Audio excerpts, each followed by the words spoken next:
know, everyone here keeps playing the same terrible shit game put out by EA Sports, who doesn't know what the fuck they're doing with hockey. I mean, they truly don't understand hockey. But yet, every year they come back, and hopefully one year, the 239 hockey will make online hockey great again.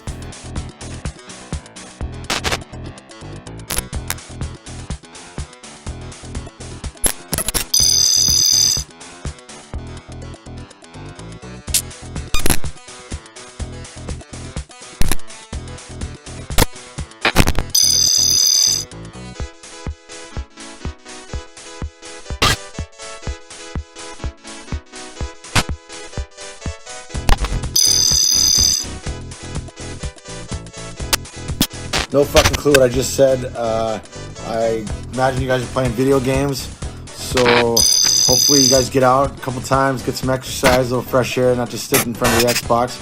But like I said, the Hockey League 239, we need a big year from all you guys. Let's not, what's the word for it? I don't know if that's even right, because I don't know if there's, anyway. But let's have a good year. Give it your all, give it your best. When you think of Xbox, think of life, think of love, think of there's no tomorrow, no retreat, no surrender at the Xbox League 239.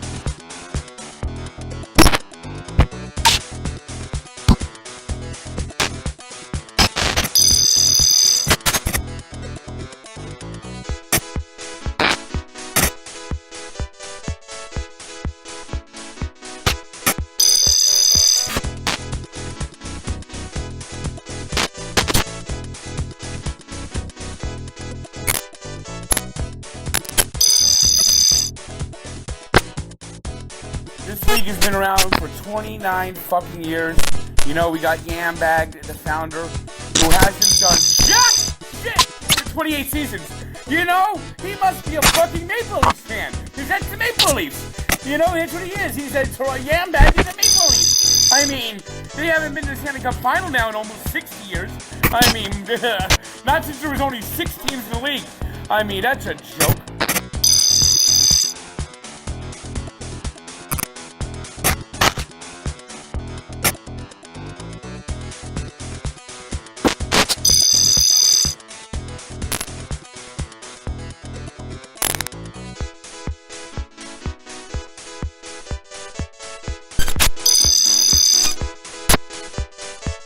And yeah, online hockey leagues. It's a good idea. I think everything went online during 2020, didn't it? Thankfully, I was way ahead of the game. The whole YouTube thing helped me out because I'm already online.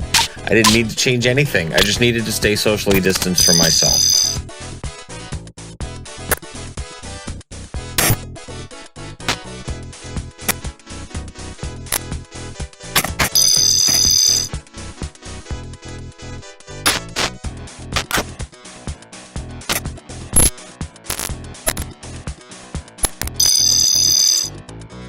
Gala needs to be fucking banned. Because Gala doesn't shut the fuck up in Discord chat, and he's always fucking trolling. He's a fucking spammer who is fucking feeble and driving everyone nuts, and he needs to be out the fucking league. But no, the admins do nothing.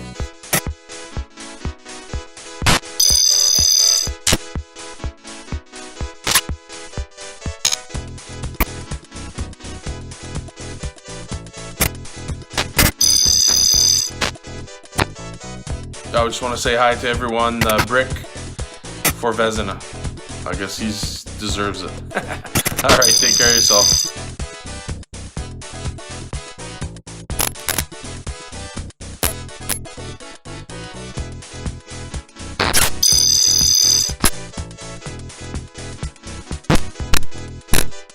And we know it's time to free vets. Hashtag free vets.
Ladies and gentlemen, 239 Hockey, Mr. Hollywood here with your afternoon program, 4:30 p.m. Eastern here. Different time, different night here. But we got your recap here from last night, from Monday night series. We also will be talking about who the impact player was from last night, as well as my top highlight of the night. Also, who's the true number one team here right now in 239? We'll discuss playoffs picture as well, and the NHL 24 on there. The good, the bad, and the downright ugly on here. We'll have all of that plus more here. Now, why am I coming here at a different time here? Why am I coming here at 4:30 p.m. Eastern? Well, I figured this, man. Listen, why wait? Why are we going to wait till Sunday to find out what happened on Monday night? I want to give you guys the results. I want to give you guys the news, the breaking news, making more of the live breaking news as it happens. If there's trades happening, if there's moves making, if there's stuff going on in the locker room on there, I'm going to bring it to you guys right here live on the show each night. And I want to bring you guys the results of what happened the night before. Since, we've got live streams on every game brought to you there by Johnny Bells. Shout out to Johnny Bells. We also have our stats every night inputted as well. So it allows for a show like this. I'm thinking, so why not? Why not come to you guys live the next night and bring you guys the results? Hey, remember this guy right here, back in the day, used to produce a radio show 5 days a week. That's when we used to play on Sunday night. That's when we used to play 3 series a week, when there was 20 plus teams. I had my partner Al McGraw, myself. We made it sure that stats were inputted, so we had the radio show. And now that we pretty much have that, we have that in place on here. Yes, I know it's the summer. Yes, I know it's end of August on here, but it does not matter. We're going to bring you guys here live in the picture. Shout out to Gallo in the chat here.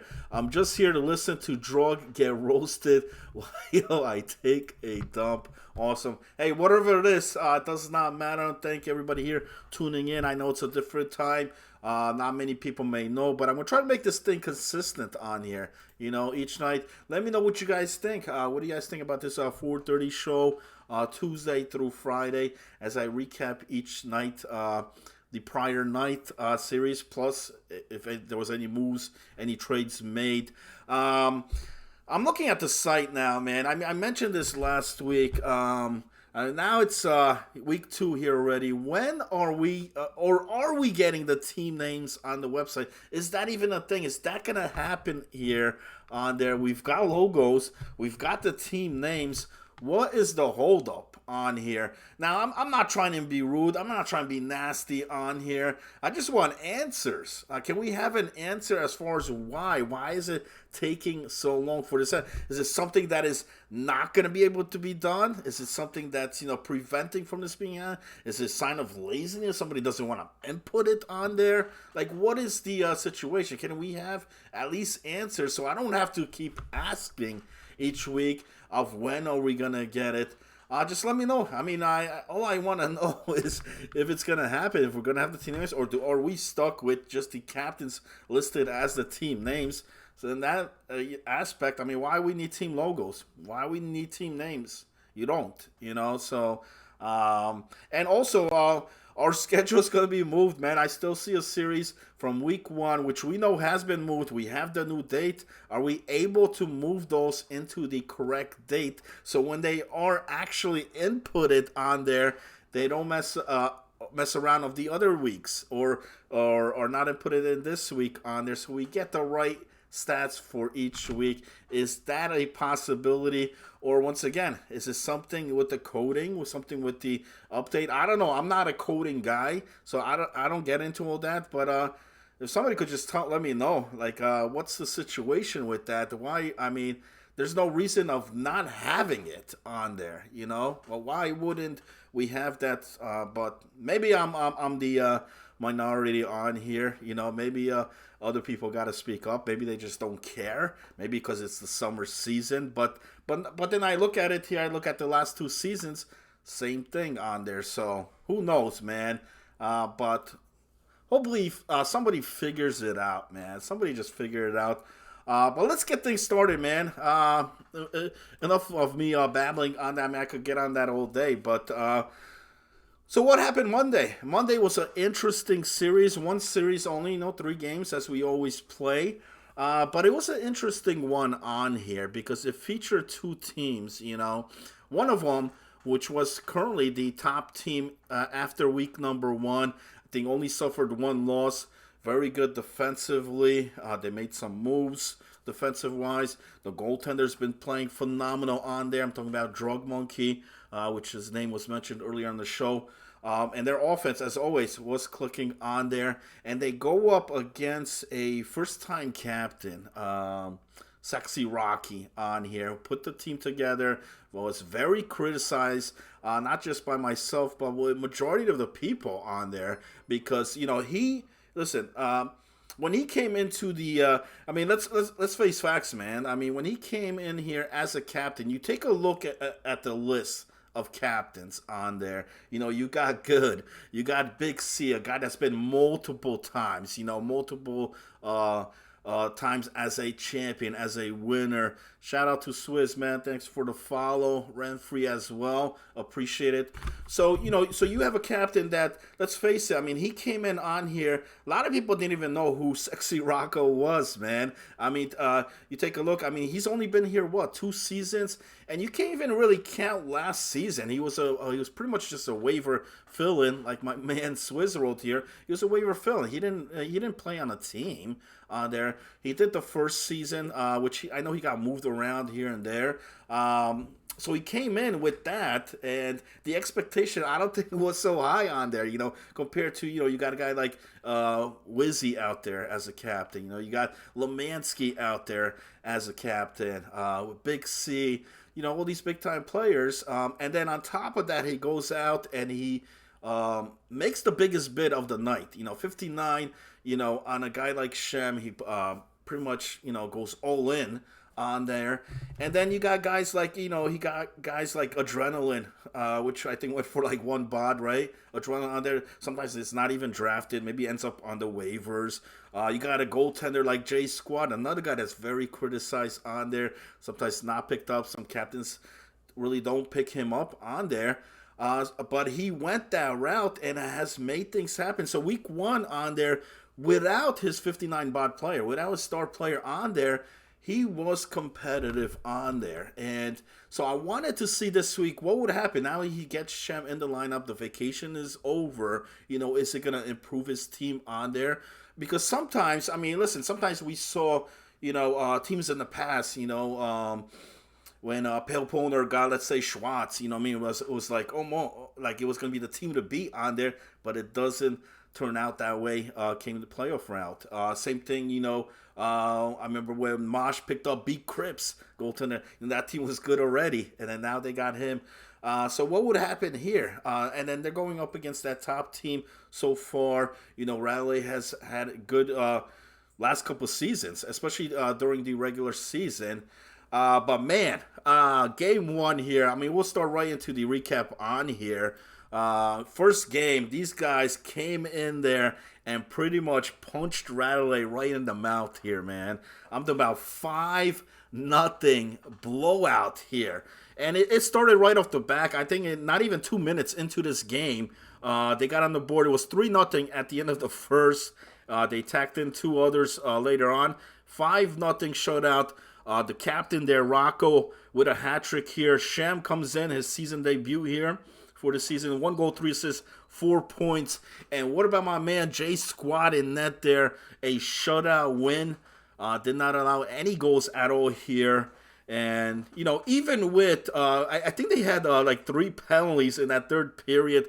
That penalty kill team came through. It didn't matter. They still hold off the shutout on there. So big statement sent out right away, right at the start of this series here by Rocco's squad to let their opponents know, they came in here with a game plan. They came in here to play, and a huge win.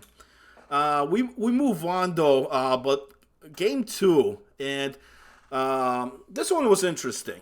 Game number 2 was a tight battle on here. Now, Team Rocco, again, came out with that early goal. They got to a good start, 1-0. Now, what I question on here, what happened next, it's early on in this game. It's in the first period. They get into fights. They get into fights here. You know, you got this guy, Ratterley, that Rat Revolution on here. These guys are dirty, man. These guys are dirty, and that's their gameplay. They want to get into the fight. They want to force you to fight. And this Rocco squad, I think, fell in that trap. They came in on there. Because then you got a guy like Shem off the ice for 5 minutes. I believe the other player was Weasel that took the other penalty on there. Again, he's out there for 5 minutes where you already have great momentum. You just came out, beat these guys 5-0 game 1. You have a 1-0 lead to start game number 2. Now you're taking these penalties. You're getting into fight. And I believe there was because of the 2 guys in the box, they had an AI that took a penalty in this game. So it wasn't even a human guy that took a penalty, which resulted in a power play goal for Ratterley and the squad. And I think that, turned this game around on here. I don't think Ratterley was even in this series, in this game here, had this not occurred. So I don't agree why they came in and threw the fight. I think it really... the outcome here, they battled back in the third. I believe they tied it twice in the third. And then Hammer comes in with a clutch goal. Some weird shot, like off the boards on the left side on there. Happens to go in. He had a hat-trick in this game. 3 goals, 1 assist, 4 points. So the series all tied up here. At the end of 2, we go into the third game here. And this one was a battle, man. What a defensive battle. 1-1 in the second, and then it's the captain, Rocco, giving his team that 2-1 lead, giving the lead, which ends up being the game winner. Shem seals it in the third. 3-1 final for Rocco as they take the series here. And what about this stat here? J Squad, 92% in net. On the opposite side, Drug Monkey, only 70% here in this game. And I got a question here, man. It's been brought up in the chat. I've got messaged about this as well. Was Drug Monkey completely in this game, man? Was he focused in this game? Because last night, all I heard Drug Monkey talk about was NHL 24. You know, NHL 24 on his mind all day, every day on there. And with the controls being different, the controls being changed around, you know, did that affect them? Because I don't think the same Drug Monkey we saw in week 1, we saw in this game here. Could have been better. I saw a lot of short side goals being given up by Drug on this, and they lose the series. They lose the series here. So huge win for Rocco and the squad on there. The final tally of the results. Let me just bring that up. It was Shem with 4 goals, 6 assists, 10 points. Rocco with 9. And what about J Squad on there? 86.1 save percentage for him. 1 shutout win, 2 wins in the night. And they take it. 2 out of the 3. Are you guys surprised, man? Is anyone surprised with the outcome on here? You know, I thought Ratterley really, the way they looked last week. But one thing that questioned me coming into this series, as I look at what happened in week number 1, it's a team that doesn't control the puck. You look at their time and attack, they're always getting beat. Whoever they're playing, the time attack is really not there. And I think Drug stole a lot of games in that first week. Because you look at Drug, not only did he have the best save percentage, not only did he have the best goals against, as opposed to any goaltender here this season, but he also had the most saves, which means he's facing a lot of shots, man. He's seeing the puck a lot, and if he doesn't bring his A game, if he doesn't come out on top here, I think you're going to see more results like this on here for Ratterley and the squad.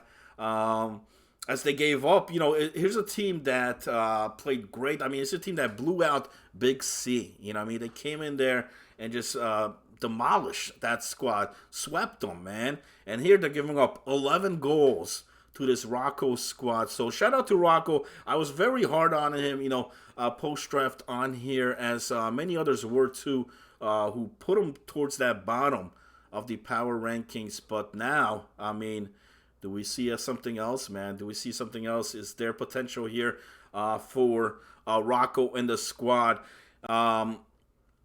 Let me bring you, so the before I end things here on the recap, it was just this one series, so I'm going to try to do each night, bring you my top guy, my top performer of the night, basically the impact player, a guy that steps up for his team on there, whether it's coming up with some big clutch goals, getting a lot of points on there, or big saves, stealing the games on there. So from last night, my top impact player has to go to Shem on there. Shem coming in on here, 4 goals, 6 assists, 10 points for the night. I think that was huge. +6 on the plus and minus. And that's my impact player. So for Monday night, I'll have it again here for tonight. I think there's 2 series being played here tonight. So at the end of those, I'll pick my best player of the night. And then for a highlight, I did post this in the Discord earlier today. Where do I have it? Here I go. It's this highlight here. So Weasel with the puck in the corner here. And what a steal by Rocco to keep it in. Passes over to Shem with the forehand, backhand, and buries it against Drug. Another look at it here. There's the pass. Great keep in. Looked like Drug a bit cheated on that forehand and then got beat with the short side. So there's your highlight of the night. And I'm going to try to do these here each night as well. Now, I go through a lot of the footage, but if you want to guarantee that a play is featured on here, make sure you DM me when the play occurred, so I do consider it on there. And for your top play of the night, there you go. So as we look at it here right now, after last night's results, I mean, look at the standings. It's the parity on here. I think it's great. You got Radley right now, this top squad there with 12 points. But remember, they got 9 games played. Rocco sits at number 2 there with 9 points, tied with Good. Good with a great start, 4-1-1. And then you got a Hall of Fame, but remember, you can't count Lemansky out. Just 3 games played. He's the only undefeated team. But looking at these point-wise, I mean, every team's got at least 1 win. Every team's got points on here. I don't think there's one team that really stands out over the other at this point. It's anybody's game. And what's interesting about this particular season on here is the way the playoffs are going to be around it. So you look at a series like this, I think it's very important where this Rocco squad finishes at the end of the season. Because let's say if they do end up towards that top, like the number 1 or number 2 seed, maybe they want to play Radley right off the back, as their first opponents. Why not? I mean, you put a 5-0 game 1 against them on here. Plus, we know Radley's history in the playoffs, which is not good. So it's going to be very interesting as far as what happens on that. It's going to be based, more of the opponents as far as, the matchup goes on there as well. Not just by the standings or the records on that. Plus, with trades and everything that transpires, we'll see what happens. I told you they were gonna be good. All right, shout out to Swizzroll. Swizzroll on there saying that he thought they were stacked. King and Buck elite deep pair. I mean, so far, yes, I can't disagree there. They definitely came. And, they played against a great offensive squad. They're a team that put up points last week like crazy. I'm talking about Hammer, booty clapping, Radley. And then they show up for this series on here. Besides game 2, they got shut out in the first game. Only put up 1 goal in that third game on there. So hats off to the defense and hats off to J Squad back there as well. Came out strong, came out big there for the squad. So we got the recap. I did mention a little bit about the playoffs on there. I also wanted to talk about NHL 24 on here. A lot of guys been playing the beta. There's been so many messages on that Discord about how great it is, how bad it is, how it could be improved. And it's the same thing, I feel like every season, every year on that. It's just a beta. Obviously, they are going to tweak it, fix it on there, so I'm not too worried about that. But I asked a few people on here. I did get some opinions from one drug monkey on this as well, which I will bring up on here. But I'm gonna let's take a look here. Actually, I have some of the good stuff so far that we've witnessed in NHL 24. Some of the not so good stuff, the bad stuff, and some of the very ugly stuff that definitely needs to be fixed or worked on. So let's take a look here. There we go. Here's the slide. So NHL 24, the changes, the good here, the pressure system on here. So far, I mean, from what we've seen in the pressure system seems mid at worst. Being at full pressure isn't that noticeable on offense, but is on D. What do you guys think about that? Do you guys agree with that on there, with that comment? And really feels like it's a new way to play, which it is, as it's basically an inserted meta. You have to snap the puck around on O and actually shoot when you have the lane, or you're just wasting time. D can't chase, but are made to make smarter coverage decisions. It forces you to play good team D. Some things should be tweaked, though, on here, like how the meter barely drains once the puck leaves the zone. You guys agree with that? Let me know on there. So that's one of the good stuff, the pressure system. I don't know if you guys noticed that, or how many of you guys have actually played the beta. This one I like. The next one here, the animated boards, and I did notice this as well, are low-key dope. Absolutely, man. Seems to always display useful stats on there and shows a timer for the last 10 seconds in the period.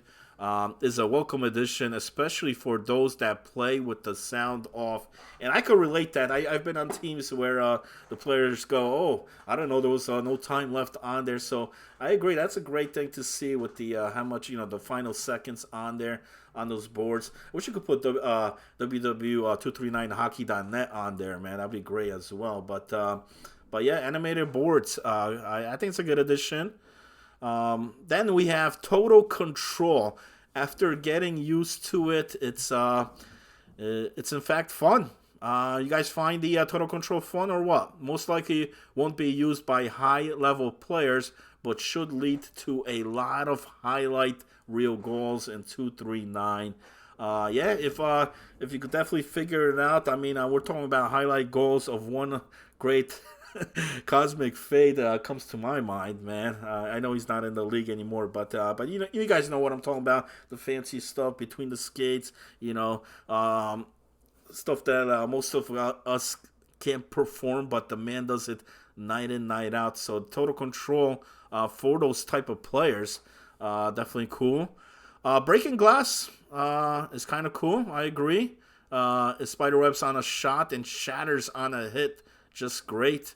I remember back in the day, was it NHL 93 or 94 that had it? I don't know why it would be taken out, but it's great to see it again here after, 30 years? So, good stuff there. Vision passing is Matt. What do you guys think about that? But a welcome addition. And sauce passes, love me some sauce passes. Sauce passes feel better than NHL 23. One of the goods. About stick lifting. Stick lifting is back and maybe a little too OP. Listen, stick lifting on there. I know a lot of guys say it's broken, it doesn't work on there. But maybe they got to figure it out here for NHL 24. What do you guys think? And then I like this one too. Instant replay works and is back again. I love that. You guys know me. I love the highlights. I love, everything that comes with that. So instant replay is definitely a plus here for media as well. Now, looking at some of the bad stuff on here. Poking sucks. It's a bit better and more usable with Stick 'em Up. But it still feels like it stops your guy entirely after poking. I gotta agree with that. And it's not one that you could just mash the poking as well. But it's very timing on there. So we'll see what happens if they tweak that a bit or not. And what about the dumping? Dumping is nerfed. Is that a fact? Weak ass dumps may just be replaced by sauces or wrist shots out of the zone. Is it much better just to sauce it out? Or is the dumping nerfed on here? Some guys feel so it is. And the hitting, but this is just a learning curve. Hitting now requires more or actual skill with thumbs in lining up and executing the hit. Feels like there are fewer bumps than NHL 23. I know the hitting's definitely been changed, so I agree with that comment, but maybe it is a learning thing. Maybe something that we will adapt to. We'll see. And then lastly, the ugly. And if you guys have been following the Discord on here, one guy in particular on here will definitely agree with this. Goaltending is unplayable. Forget about bad, ugly, man. It's unplayable, some guys say. You're on a leash and can only fight against it to challenge a shot. Rapid puck movement or getting closer to the net are easy goals. Needs to be fixed. So there's the NHL 24. Like I said, I've asked around for that. And then I had Drug Monkey message me on this as well. And here's a couple more comments towards that goaltending. The G experience has been ruined with this new system. That's all you need to report on this. Skaters will adjust. Passing is crisp, and the new hitting will take some time to learn. But goalie is ruined unless they fix it. Not sure how, though. So, I don't know. What do you guys think about that? All the goaltenders here in this league, you guys agree with that? Goalie can only move to those pegs. So, I've heard a thing about where there's certain areas where the goalie can go. Almost, I don't know, like a force field or something, man. And if you let go of the stick, there's a magnet that brings your goalie back to the middle of the crease or something. If that's the case, I mean, that's a mess right there, all in all. But like I said, we'll see what happens. I mean, it's the beta on there. It's not October yet. It's not even September here yet. So I'm sure some of these will be definitely fixed. Will be definitely worked around on there. I know some guys are not too pleased on there. But right now, we're still in NHL 23. We're still in Season 29 on here. And like I said, I'm going to try to do this each week just so you guys could get the results, the recap, the following day. So we don't have to wait till end of the week. Now, it doesn't mean that I'm not going to put the Sunday night show. The Sunday night show is still going to take place, but I'm going to do something different with it. I'm going to do something else, more of a weekly base, and I'm probably going to toss some other stuff and ideas, maybe some interviews or whatnot. We'll see what happens. Sunday, like I said, I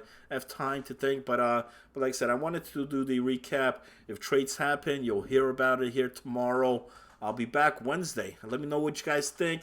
Mr. Hollywood, that's all I got here for you guys, man. That's all I got here as far as NHL 24 about the series recap. Now, we have 2 here tonight, 2 series. Unless it's been rescheduled and hasn't been moved, then I might be incorrect. But I believe there is 2 series. Johnny Bales will be bringing you guys the action on that. So it's supposed to be Wizzy against Good. I know Wizzy's looking to bounce back. This is going to be a very important series for that squad. While Good's been on a roll on here, we'll see if that greatness continues here tonight. And how about this matchup? Pale Poner against Hall of Fame. So that's another good one on there between those two. I'm interested to see what happens there. Heard some good things about this Pale's offense, man. Haven't seen them in week 1. They only played that 1 series. Will it be effective here tonight? They're playing a good, solid defensive team, though. So make sure you guys check that out. Once again, Johnny Bales on twitch.tv. Brings you guys the streams every night on there. And then I'll be back here Wednesday with your recap. Mr. Hollywood, signing out, fellas. Have a good night, everybody.